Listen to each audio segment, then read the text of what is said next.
वज़ीर-ए-आज़म नरेंद्र मोदी ने दिल्ली में एनसीसी की पीएम रैली से किया खिताब। कहा, एनसीसी को मजबूत करने की कोशिशें हैं जारी। वज़ीर-ए-आज़म ने गार्ड ऑफ ऑनर का किया मुआयना। एनसीसी कैडेट्स ने एक भारत श्रेष्ठ भारत का किया मुजाहरा।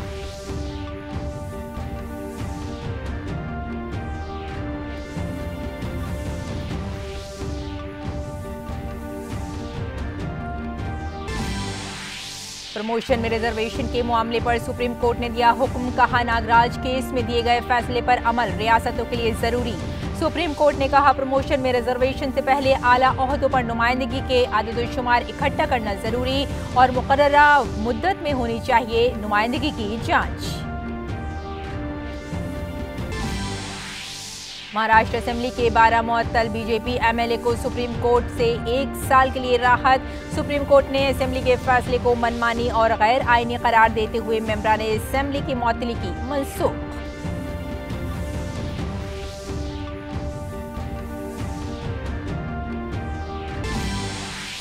उत्तर प्रदेश असेंबली इंतखाबात के दूसरे मरहले के लिए पर्चा नामजदगी दाखिल करने की आज आखिरी तारीख। साथ ही उत्तराखंड और गोवा असेंबली इंतखाबात के लिए भी पर्चा नामजदगी दाखिल करने का आज आखिरी दिन।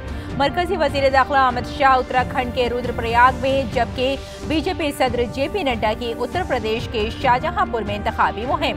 बीजेपी ने जारी की उत्तर प्रदेश के लिए 91 उम्मीदवारों की एक और फहरिस्त। मरकजी वजीर सेहत मनसुख मांडविया आज जनूबी रियासतों के वज़राए सेहत के साथ कोरोना की मौजूदा सूरत हाल और सेहत की देखभाल के बुनियादी ढांचे का लेंगे जायजा। आंध्र प्रदेश, कर्नाटक, केरल, तेलंगाना, लक्षद्वीप, तमिलनाडु, पुडुचेरी और अंडमान निकोबार इजलास में करेंगे खिताब।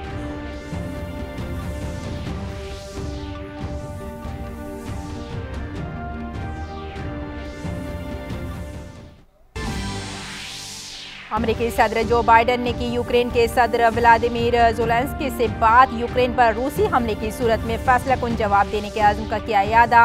कहा, यूक्रेन की खुद मुख्तारी और इलाकाई सालमियत है सबसे अहम।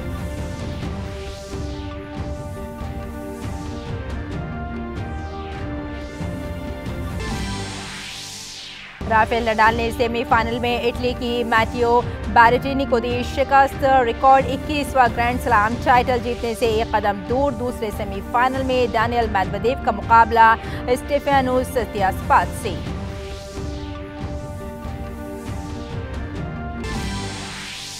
खवातीन एशिया कप हॉकी टूर्नामेंट में आज तीसरे और चौथे मुकाम के लिए होगा भारत का मुकाबला चीन से।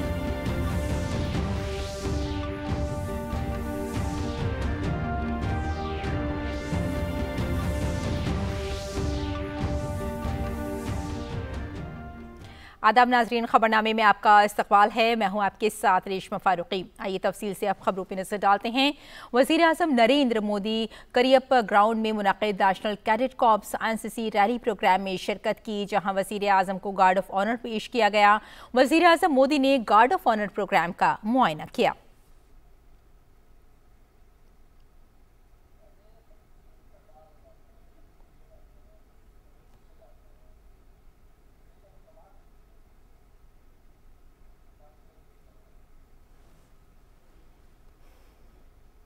एनसीसी के कैडेट ने एक भारत श्रेष्ठ भारत झांकी की नुमाइश की। सखावती प्रोग्राम के जरिए एनसीसी के कैडेट ने अपने हुनर का मुजाहरा किया। झांकियों के जरिए एनसीसी का कौम की तामीर में किरदार को भी दिखाया गया। पहली झांकी में एनसीसी ट्रेनिंग, दूसरी झांकी में एनसीसी सिम्युलेटर ट्रेनिंग, तीसरी झांकी में शहीदों को सलाम, चौथी झांकी में पुनीत सागर और नदी मुहिम, पांचवी झांकी में एनसीसी ताउन और छठी झांकी में एक भारत श्रेष्ठ भारत को दिखाया गया। छठी झांकी में साबिक वजीर आजम अटल बिहारी वाजपेयी की कविताओं को नगमों के जरिए पेश किया गया।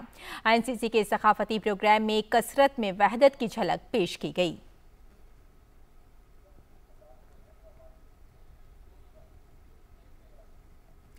वज़ीर-ए-आज़म नरेंद्र मोदी ने प्रोग्राम से खिताब करते हुए कहा कि जब मुल्क आज़ादी का 100वां साल पूरा करेगा, उस वक्त हम एक शानदार भारत की तामीर करेंगे।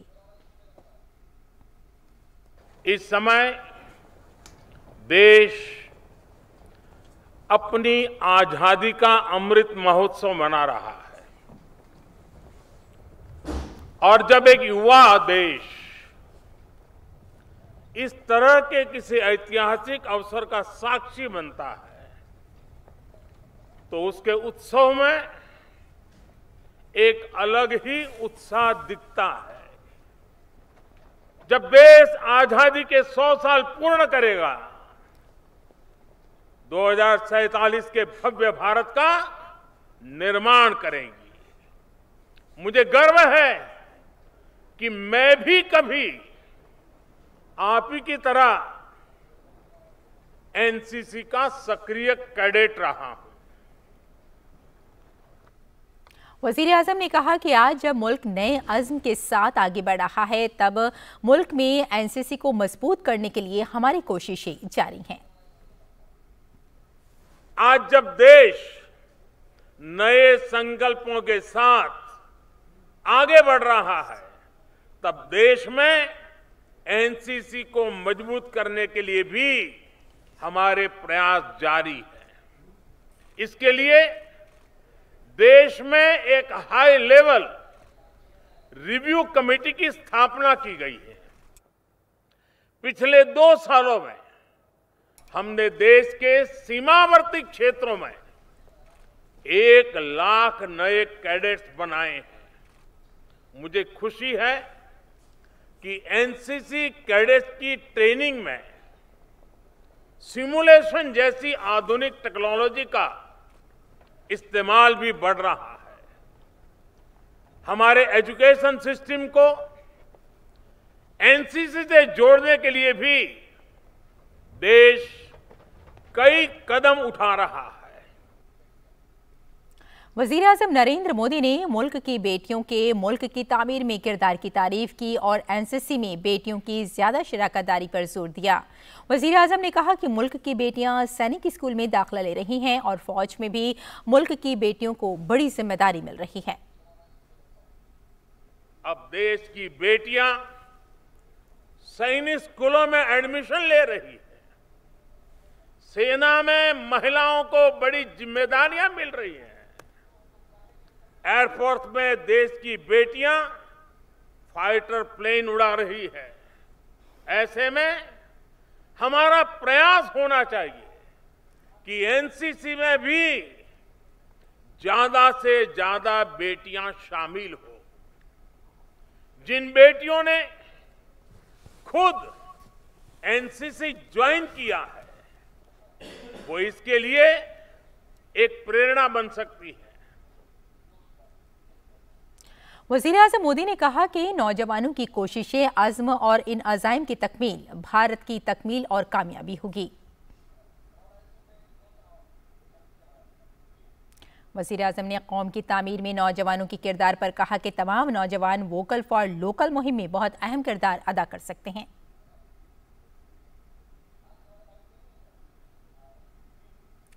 वज़ीर-ए-आज़म ने कहा कि जिस मुल्क के नौजवान मुल्क पहले की सोच के साथ आगे बढ़ने लगते हैं, उसे दुनिया की कोई ताकत रोक नहीं सकती।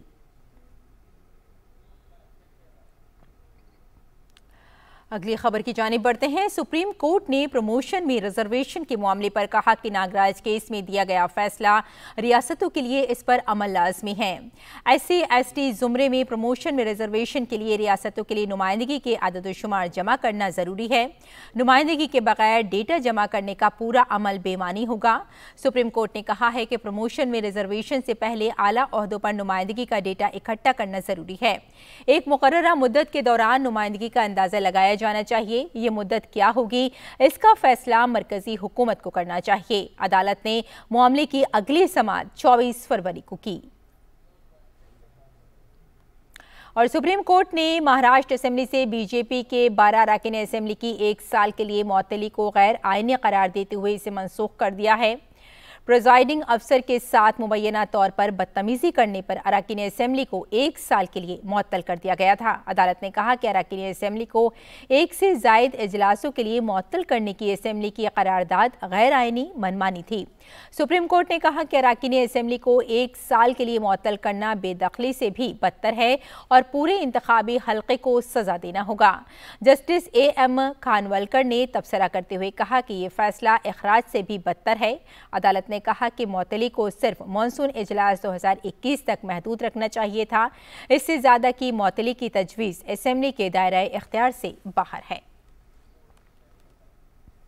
उत्तर प्रदेश असेंबली इंतखाबात के दूसरे मरहले के लिए पर्चा नामजदगी दाखिल करने की आज आखिरी तारीख है। इस मरहले में 55 सीटों के लिए 14 फरवरी को वोटिंग होगी। वहीं उत्तराखंड और गोवा असेंबली इंतखाबात के लिए पर्चा नामजदगी दाखिल करने की भी आज आखिरी तारीख है।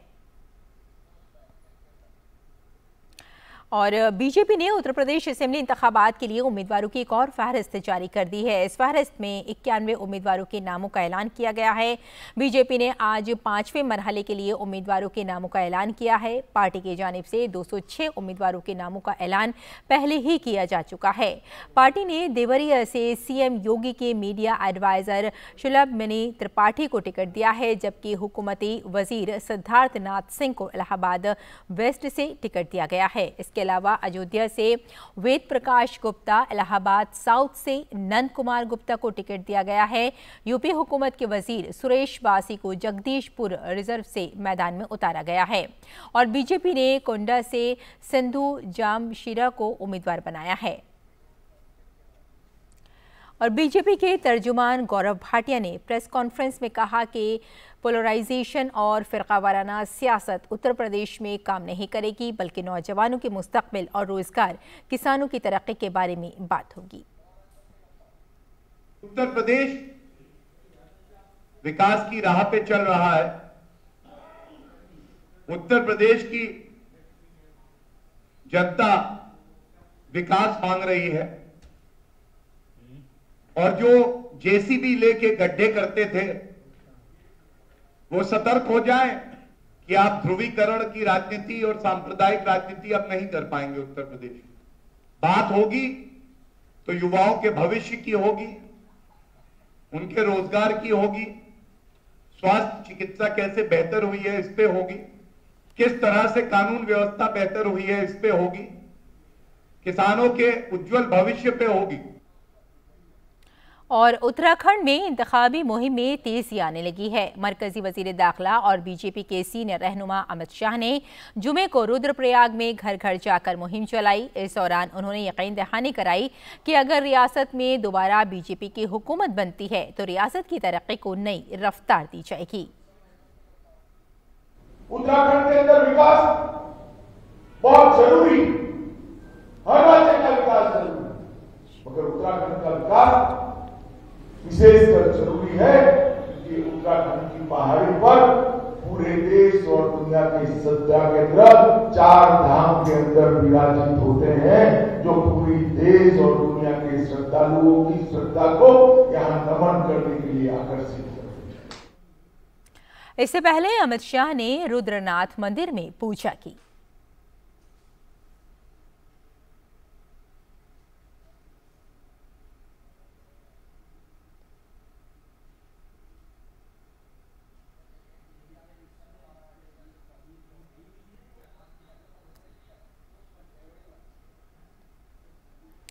और national drugs regulatory central drugs standard control organisation ने कोविड टीके कोवैक्सीन और कोविशील्ड को शर्त के साथ बाजार में फरोख्त करने की मंजूरी दे दी है।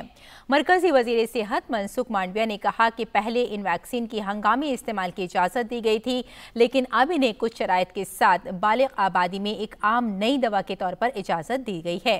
उन्होंने कहा कि इस इजाज़त के साथ कुछ शराइत आयद की गई हैं, जिनमें कोविन प्लेटफॉर्म पर उनका रजिस्ट्रेशन और दीगर प्रोग्राम पर मबनी सप्लाई और 6 माही बुनियाद पर सिक्योरिटी डेटा जमा करने के अमल को जारी रखना शामिल है। National institute of pharmaceutical education and research का रिसर्च पोर्टल आज शुरू किया गया। इस पोर्टल का आगाज केमिकल और खाद के मरकजी वजीर डॉक्टर मनसुख मांडविया ने किया। पोर्टल अब आवाम और सनत के लिए खुल गया है। पोर्टल सारिफ दोस्त है। इस वक्त मुल्क में NIPER के 7 इदारे हैं। साथ ही फार्मा सेक्टर में बेहतर तहकीक भी हो रही है और इसने वबाई अमराज के दौरान भी अहम किरदार अदा किया है। मुल्क में नई अद्वियात पर तहकीक हो रही है। रिसर्च पोर्टल सनत और तहकीकी इदारों को एक दूसरे से जोड़ेगा ताकि मुल्क के शहरी इससे मुस्तफीद हो सकें। DRDO, ICMR, आयुष की वजारत, DBT, DST, CSIR सब मिलकर काम करेंगे और इस पोर्टल से जुड़ेंगे। अद्वियात की दरियाफ्त और तहकीक पर ज्यादा तवज्जो दी जा रही है ताकि लोगों को सस्ती अद्वियात मिल सकें। इस मौके पर केमिकल और फर्टिलाइजर के मरकजी वजीर मनसुख मांडविया ने कहा कि पोर्टल के वजूद से तहकीक को फरोग मिलेगी और तमाम शोबे इससे मुस्तफीद होंगे। मांग के मुताबिक तहकीक की भी हौसला अफजाई की जाए। ये प्लेटफॉर्म खड़ा करके सभी नाइपर क्या रिसर्च कर रही है, नहीं केवल नाइपर के इंटरनल सिनर्जी हो और टास्क सभी नाइपर को, मैं कई बार मीटिंग में कहता हूं कि सभी नाइपर एक एक विषय पे काम कर रही है, लेकिन टास्क कौन तय करता है? मेरा मानना है कि टास्क गवर्नमेंट की ओर से भी जाना चाहिए, टास्क इंडस्ट्रीज की ओर से भी जाना चाहिए। कौन से सेक्टर में हमें ज्यादा रिसर्च करने की आवश्यकता है, जिस सेक्टर में हमें इमीडिएट रिसर्च करने की आवश्यकता है, यह सेक्टर में रिसर्च हो रहा है कि नहीं हो रहा है, ये एनालिसिस करने का अवसर ये प्लेटफॉर्म से हमें मिलेगा। यही प्लेटफॉर्म से रिसर्च और रिसर्च की सिनर्जी, रिसर्च और रिसर्च की इंफॉर्मेशन इंडस्ट्रीज तक पहुंचे और इंडस्ट्रीज की डिमांड रिसर्च को प्रभावित करे या तो रिसर्च तक पहुंचे, ये बहुत आवश्यक होता है। कीमिया और खाद की मरकजी वजीर मनसुख मांडविया ने मजीद कहा कि हुकूमत मुल्क में मीटा डेटा के शोबे को फरोग दे रही है। इसके साथ ही इस पोर्टल के जरिए तहकीकी शोबे को काफी फायदा पहुंचेगा। देश में सामर्थ्य की कमी नहीं है, हम सामर्थ्यवान है ही, लेकिन इस सामर्थ्य को चैनलाइज करने की सबसे बड़ी आवश्यकता थी और है। मेटा डेटा की सिस्टम हमारे यहाँ नहीं है, रिकॉर्ड डेवलप करने की सिस्टम हमारे यहाँ नहीं थी, अभी डेवलप हो रही है। मेटा डेटा अभी डेवलप हो रहा है। ये डेटा जब आप मेटा डेटा के फॉर्मेट में लाते हैं तब आपका कई रिसर्च की विंडो ओपन हो जाती है, कई एनालिसिस ऑटोमेटिक हो जाता है। और रेलवे के वजीर अश्वनी वैष्णव ने रेलवे में भर्ती के मामले में डीडी न्यूज से खुसूसी बातचीत की। उन्होंने कहा कि 1.25 करोड़ तलबा के लिए इम्तिहानात का इनेकाद आसान नहीं है। रेलवे के वजीर अश्वनी वैष्णव ने तलबा के मफादात के तहफ़्फ़ुज़ का यकीन दिलाया। उन्होंने कहा कि हुकूमत तलबा के तय हसास है। रेलवे में भर्ती के इम्तहान को लेकर गुज़िश्ता दिनों बिहार के कुछ शहरों में तलबा के एहतजाजी मुजाहरे के बाद रेलवे के वजीर ने एक बार फिर से तमाम इम्तहान देने वाले तलबा को यकीन दिलाया है कि किसी भी तलबा का हक नहीं मारा जाएगा। रेलवे के वजीर अश्विनी वैष्णव ने डीडी न्यूज़ के साथ खास बातचीत में कहा कि तलबा को किसी के बहकावे में आने की ज़रूरत नहीं है, हर तालिब इल्म के मफाद की हिफाजत की जाएगी। मैं अपने सभी छात्र मित्रों से एक निवेदन करना चाहूँगा कि आपकी जो ग्रीवेंसेस हैं, आपके जो कंसर्न्स हैं, आपके जो पॉइंट्स हैं, उसको हम अति संवेदनशीलता के साथ हैंडल करेंगे। ऑलरेडी इसके लिए जो कमेटी बनी है, इस कमेटी ने ऑलरेडी रिप्रेजेंटेशंस रिसीव करना चालू कर दिया है। जितने आरआरबी के सीनियर ऑफिसर्स हैं उन्होंने ऑलरेडी अपने स्टूडेंट्स के कई ग्रुप्स के साथ आज भी मीटिंग्स की हैं। कई हज़ारों बच्चों ने आज रिप्रेजेंटेशन दिया अपना। तो मैं आपसे ये विश्वास दिलाता हूँ आपको कि आप किसी की भी बातों में ना आए, कोई भी भ्रम में ना आए। कोई भी बात अगर कोई भी कह रहा है, मैं आपका भाई हूँ, मैं आपके साथ हूँ और किसी भी तरीके से हम इन सब समस्याओं का समाधान करेंगे और अति संवेदनशीलता के साथ करेंगे।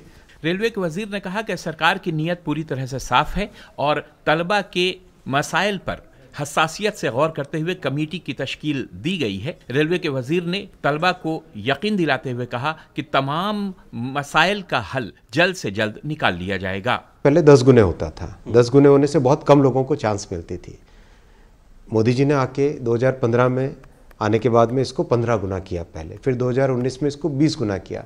यानी अधिक से अधिक छात्रों को वैकेंसी के अगेंस्ट चांस मिले मेन एग्ज़ाम देने का। कई बच्चों ने एक से अधिक कैटेगरी में compete किया है जी, और उसमें शॉर्टलिस्ट भी हुए हैं।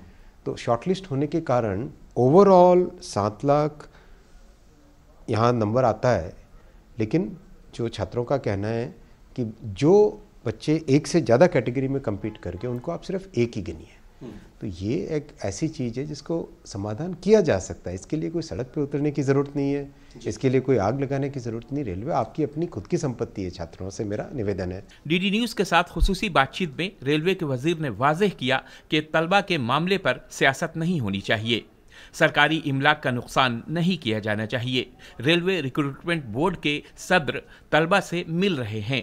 वजारत की कमेटी ने अपना काम करना शुरू कर दिया है। ज्यादा काबिलियत वाले तलबा को इम्तहान देने से नहीं रोका जा सकता है। 1.25 करोड़ तलबा का इम्तहान कराना आसान काम नहीं है। पूरा इम्तहान शफाफ और मुनज़्ज़म तरीके से हुआ है। सरकार तलबा को रोजगार देने के लिए पूरी तरह से पुरअज़्म है।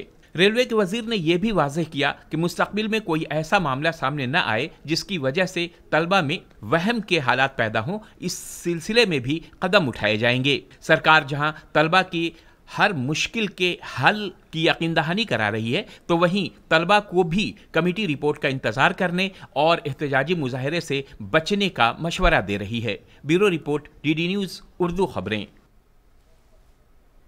लाला लाजपत राय के यौम पैदाइश के मौके पर आज पार्लियामेंट के सेंट्रल हॉल में उन्हें खराज अक़ीदत पेश किया गया। इस मौके पर लोकसभा स्पीकर ओम बिरला और दीगर मुअज़्ज़िज़ीन मौजूद थे।